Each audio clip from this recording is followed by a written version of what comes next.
Hi guys, happy Homebrew Wednesday for Wednesday, July 29th, 2015.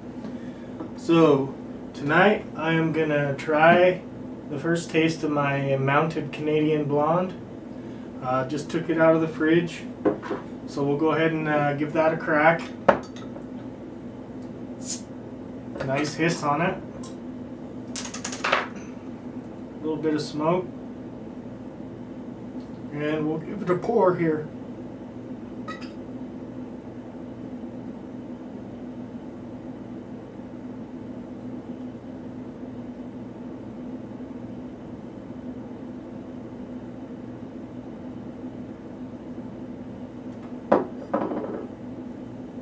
Nice carbonation, a little bit more than a one finger head on it.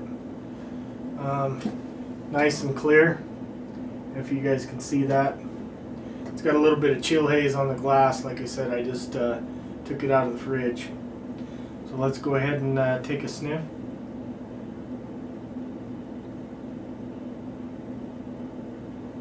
Yeah, I can definitely smell some grains on that. It smells really nice. A little bit of maltiness to it.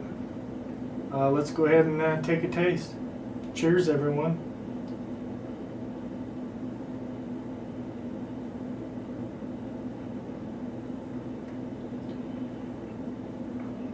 Yeah, that's a real nice beer there. It's got a bitterness on the back end of it. It's a little bit bitter on the back end, but not too bitter. Yeah, it's got a real nice flavor. I'm real happy with that.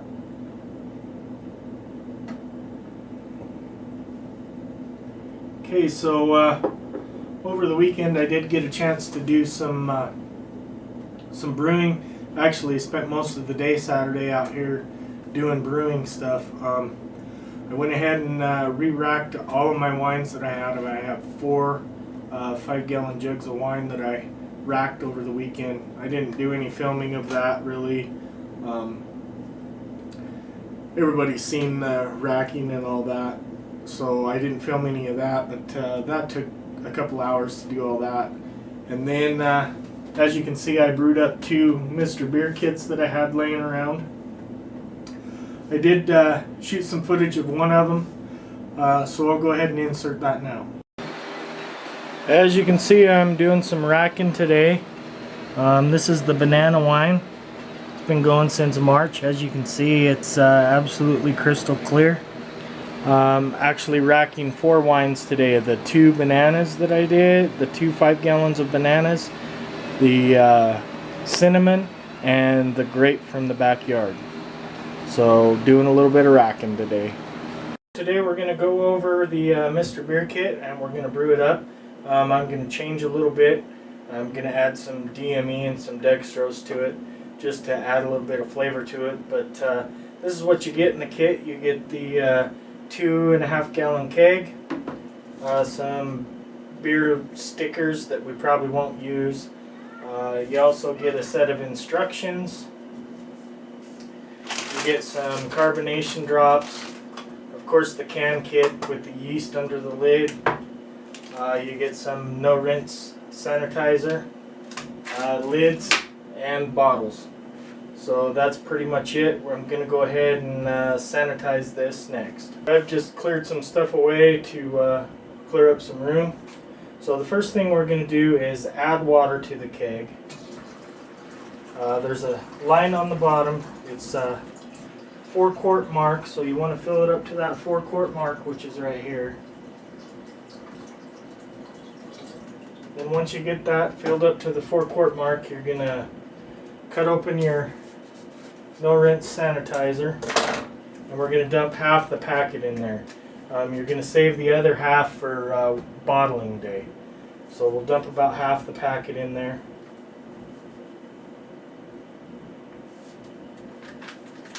And we'll save the other half for bottling day. Then you take a spoon and you stir that real well until it's all dissolved. Go ahead and take our spoon out and we'll screw the lid on. And we're going to shake this and make sure that the sanitizing solution touches all sides and the lid. A little bit's going to leak out from the notches that are to let the CO2 out, but you need to make sure it gets all sanitized.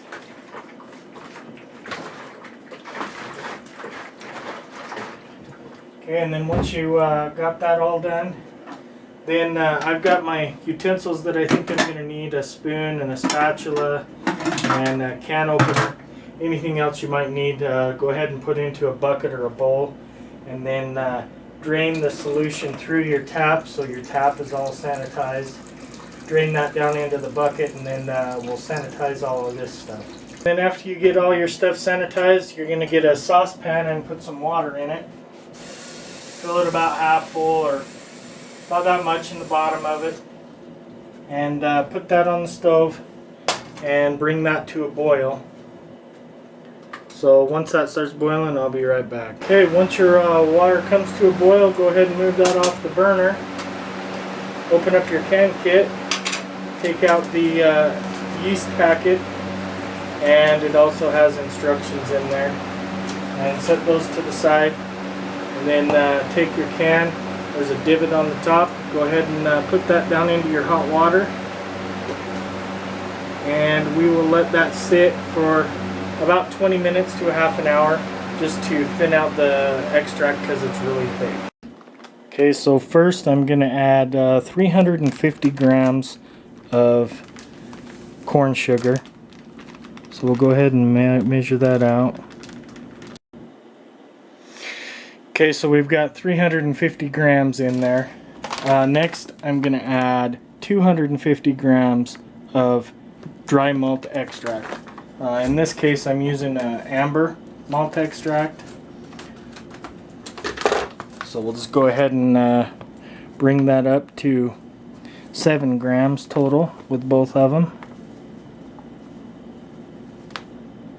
700 grams total.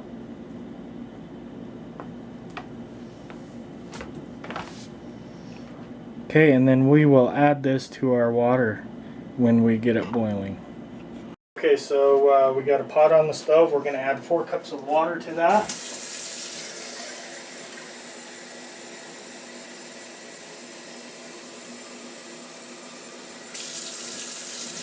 There's 2 cups.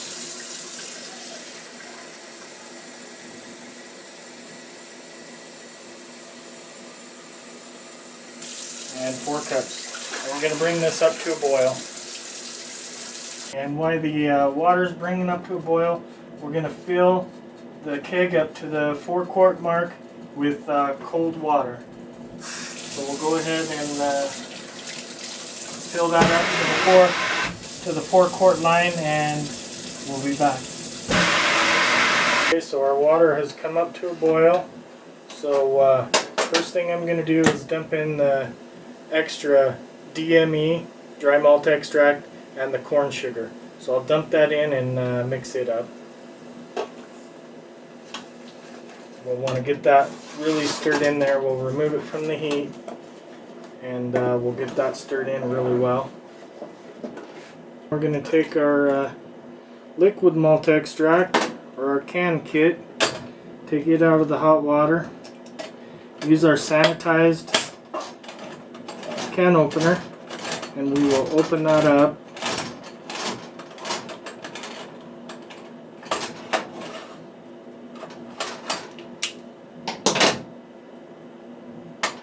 And we're going to pour that into the pot as well. And we're going to stir that in really well.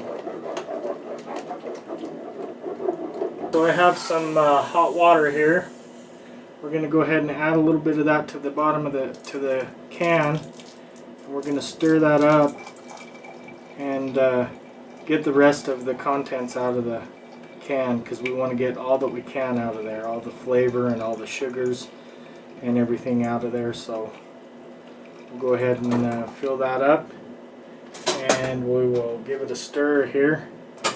Make sure we try and get everything off there, everything out of the can that we can. It's going to be hot, so get you a hot pad or a towel or something and grab a hold of the can and dump the contents into the pot. So we got most everything out of there, and we'll give it another stir, and then we're going to add this to the keg next. We've got our hot wort here in our keg. Actually, I'm going to move this into our sanitized bucket here. We're going to pour this into there. The reason why we have cold water in there is to make it so that it's not too hot for the keg. So we'll go ahead and pour that down in there.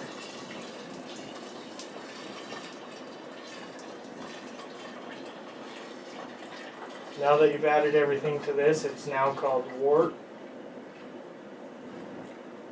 So we've got that in there. And then we're going to go ahead and top it up to the 8.5 quart mark with cold water, just so we can get the temperature right. We'll go ahead and top that up with cold water.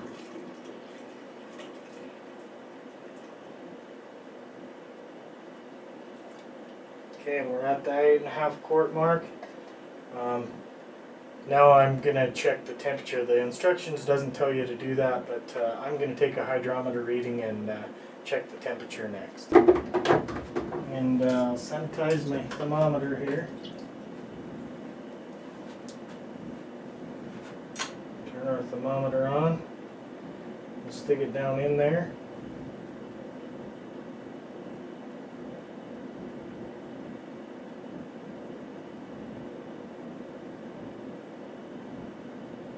And it looks like we're at 78 degrees. We should be between 60 and 80 degrees. Well, between 68 and 80 degrees to pitch our yeast, so we're looking okay there. Next, we're going to take a hydrometer reading. We're going to call that 1050 is our starting gravity. The last thing that you want to do is cut open the yeast packet and sprinkle that on top of your wort.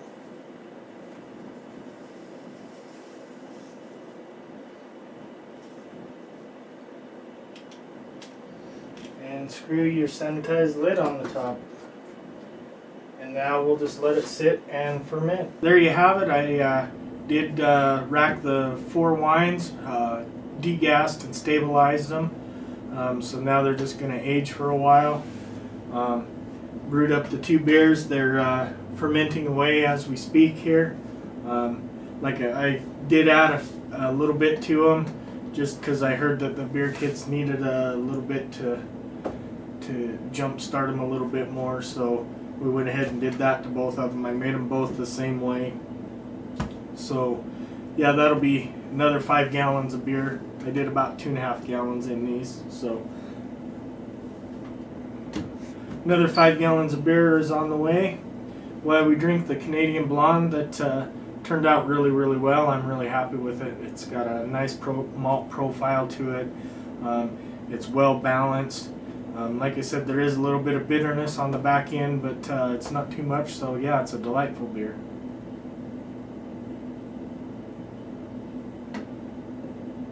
And I'm thinking that these fermenters here will definitely come in handy. That's why I wanted to go ahead and get the beer that was in the kits brewed up. The fermenters will definitely come in handy when I go to do my gooseberry and my raspberry wine. They're about the perfect size, so we'll just repurpose those and keep using them as a fermenting vessel. So that'll be kind of cool with those. Okay guys, switch to view so you guys can take one last look at July. And that's really about all I have this week. So until next time, remember, there's always time for a glass of wine. Cheers.